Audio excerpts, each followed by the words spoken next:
우리가 영화나 드라마 혹은 소설을 볼 때 가장 원하는 것은 속 시원한 결말입니다. 주인공이 어려움과 시련을 겪는 과정은 필요하지만 그것이 너무 길어지면 답답해지게 됩니다. 그래서 흔히 고구마 전개라고 하며 싫어합니다.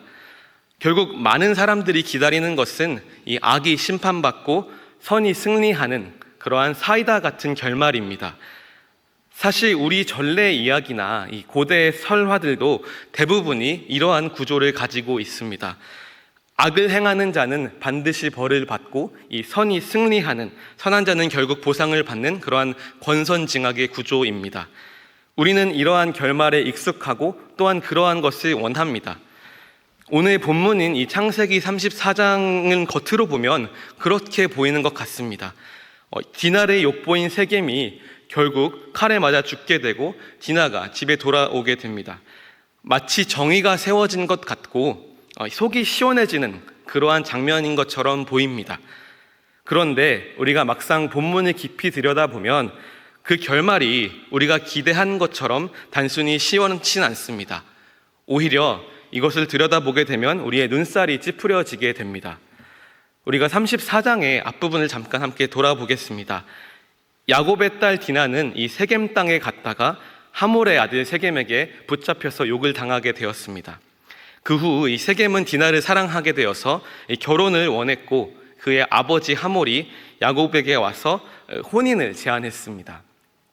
그때 디나의 형제들, 특히 이 시므온과 레위는 속으로는 분노했지만 겉으로 속임수를 썼습니다. 너희가 다 할례를 받으면 우리가 그것을 승낙하겠다고 말하였습니다.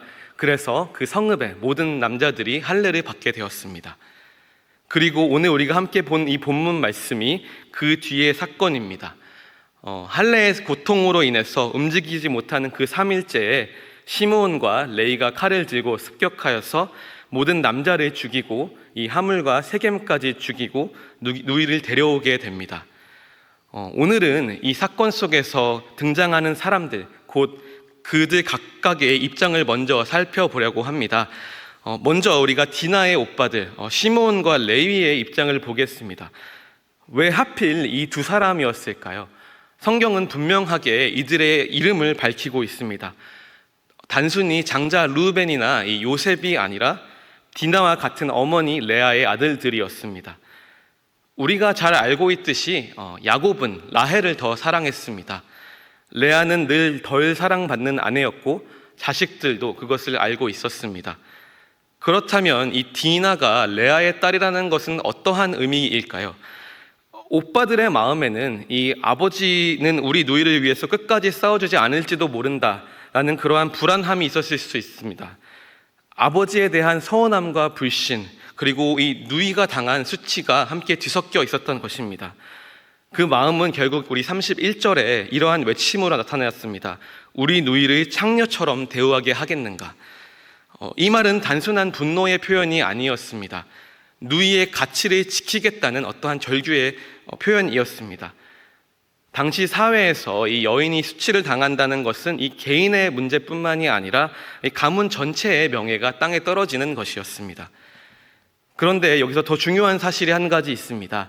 우리가 26절 후반부 말씀에 보면 디나를 세겜의 집에서 데려왔다고 기록합니다. 디나는 여전히 세겜의 집에 붙잡혀 있었던 것입니다. 누이가 여전히 가해자의 집에 붙잡혀 있다는 사실은 이 형제들로 인하여서 더욱더 분노하게 했을 것입니다. 그래서 그들은 이것을 행동에 옮겼습니다. 우리 25절 함께 읽겠습니다. 제3일에 아직 그들이 아파할 때에 야곱의 두 아들 디나의 오라버니 시므온과 레위가 각기 칼을 가지고 가서 몰래 그 성읍을 기습하여 그 모든 남자를 죽이고 할례를 받은 지 사흘째 되는 날은 이 염증과 그 고열로 인해서 가장 고통스럽고 또 움직이기 힘든 때입니다. 바로 그날에 시므온과 레위가 칼을 들고 기습한 것이었습니다. 그리고 세겜과 하몰을 죽인 후 마침내 그 누이를 데리고 왔습니다. 우리가 이 장면만 보면 마치 이 오빠들이 누이의 수치를 갚아주고 또 정의를 세운 것으로 보입니다. 누이의 명예를 지키기 위해서 칼을 든 그들의 마음은 우리가 충분히 이해할 수 있었습니다. 우리 이번에는 야곱의 입장을 한번 보려고 합니다. 우리 25절 이하에서 이 아들들은 칼을 들고서 성읍을 쓸어버렸지만 아버지 야곱은 전혀 다른 목소리를 냅니다. 우리 30절 함께 읽겠습니다. 야곱이 시므온과 레위에게 이르되 너희가 내게 화를 끼쳐 나로 하여금 이 땅의 주민 곧 가나안 족속과 브리스 족속에게 악취를 내게 하였도다. 나는 수가 적은즉 그들이 모여 나를 치고 나를 죽이리니 그러면 나와 내 집이 멸망하리라. 야곱의 이 말은 단순히 겁에 질려서 한 말은 아니었습니다. 그는 당시 가족의 지도자로서 또 가장으로서 이 가문의 생존을 책임져야 했습니다. 아직 정착하지 못한 나그네였고 그 수적으로도 그들은 아직 약했었습니다. 한 성읍을 몰살한 사건은 단순히 이 세겜과의 갈등으로 끝나는 것이 아니라 주변 모든 족속들을 자극하는 사건이 되었습니다. 악취를 내었다라는 표현은 단순한 그 평판의 문제가 아니라 이제는 그 모든 족속의 눈에 그들이 원수가 되었다는 뜻이었습니다. 야곱은 지금 눈앞의 현실을 냉정하게 바라보고 있었습니다. 이제 우리가 끝장이라는 말은 어떠한 비겁한 말이 아니라 실제로 가문의 생존이 위협받고 있는 지금 위급한 상황을 말한 것이었습니다. 아들들이 누이의 명예를 붙잡았다면 아버지는 이 가족 전체를 지켜야만 했었습니다. 또한 앞에서 말씀드렸듯이 디나는 여전히 세겜의 집에 있었습니다. 아직 사건은 끝나지 않았고 또 이 딸을 되찾아야 하는 그러한 책임이 야곱에게 있었습니다. 그러니 아버지로서 야곱은 분노보다는 먼저 가문의 안전과 또 생존을 책임져야 했었던 것입니다. 결국 야곱의 두려움은 단순한 나약함이 아니라 자기 가족을 살리려는 그러한 무거운 책임감에서 나온 것이었습니다. 이 아들들의 분노와 달리 이 아버지의 시선은 현실 속에서 이 가정을 지켜야 하는 그러한 무게를 보여주고 있습니다. 우리가 형제들의 분노도 이해할 수 있고 또 아버지의 두려움도 충분히 납득할 수 있었습니다. 그러나 그렇다고 해서 이 사건이 옳은 것이 되는 것은 아닙니다. 그렇다면 여기서 무엇이 잘못되었었는가를 함께 보려고 합니다. 첫째로 분노가 통제되지 않았었습니다. 형제들의 이 우리 누이를 창녀처럼 대하게 두겠는가라는 외침은 충분히 공감되는 말이었습니다. 그들의 마음속에 있는 이 분노는 정당했습니다. 그러나 그 분노가 가해자에게만 향하지 않고 무고한 자들까지 향했다는 것이 문제였습니다. 25절을 보면 그들은 성읍이 한가할 때 이 칼을 들고 모든 남자를 다 죽였습니다. 정의가 아니라 끝내 통제할 수 없는 그러한 복수가 되었던 것입니다. 우리 일상에서도 우리가 비슷한 모습을 볼 수 있습니다. 흔히 케런이라고 불리는 사람들이 있지요. 직원들에게 무례하게 굴거나 또 작은 일에도 큰 소리를 치며 이 큰 문제로 만들곤 합니다.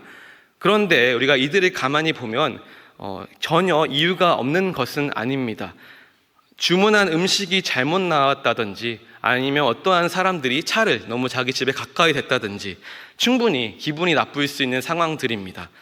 문제는 이 반응이 지나치게 과하기 때문에 문제가 되는 것입니다. 화가 나서 직원을 때리거나 이 매장을 뒤엎고 남의 차를 파손시키는 그런 행동으로 이어질 때에 그 분노는 더 이상 정당화되지 않고 오히려 비난을 받게 되는 것입니다. 바로 이것이 시므온과 레위의 분노와 닮았습니다.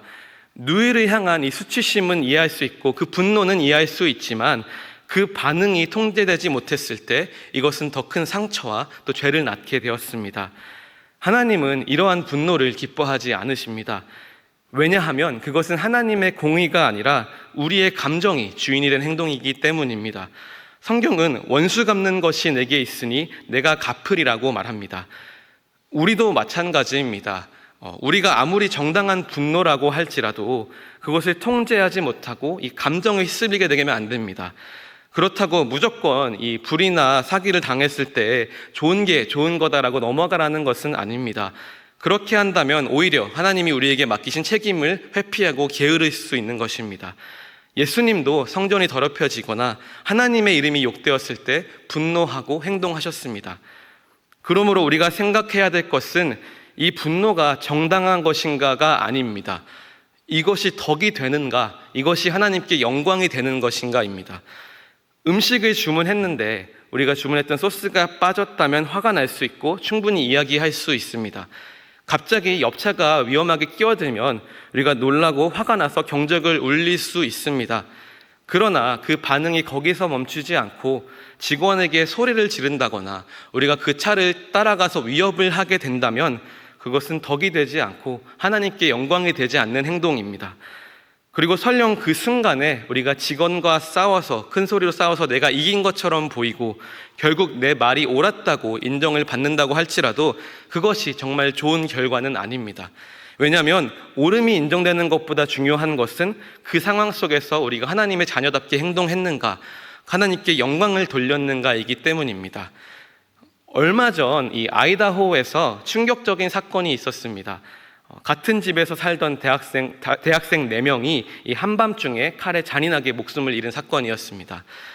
범인은 무려 2년 동안 끝까지 아니라고 부인하다가 결국 이 사형을 피하는 조건으로 자신이 저지른 일임을 자백했습니다. 그리고 이 법정에서 피해자 가족들이 차례로 나와서 마지막으로 그에게 말을 전했습니다.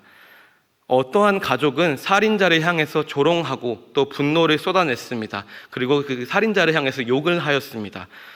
솔직히 이것을 보면서 저는 그것이 통쾌하게 느껴졌고 그들이 참 잘했다고 생각했습니다. 그런데 그 이후에 한 피해자의 고모가 나왔습니다. 그리고 그 고모는 이렇게 말했습니다. 나는 그리스도인입니다. 그래서 난 당신을 용서했습니다. 처음에는 저는 그것을 보면서 이게 엄마도 아니고 고모가 나와서 할 말은 아니지 않나라는 생각을 하고 그것이 썩 좋아 보이지 않았습니다. 하지만 이 설교를 준비하면서 제가 깨달은 것은 그것이 사실은 그 고모의 말이 하나님이 원하시는 말이었습니다. 우리는 하나님의 자녀답게 이 높은 길, 또 하이어 그라운드를 지켜야 합니다. 그 길이 가능한 이유는 단 하나, 예수님이 먼저 그렇게 하셨기 때문입니다.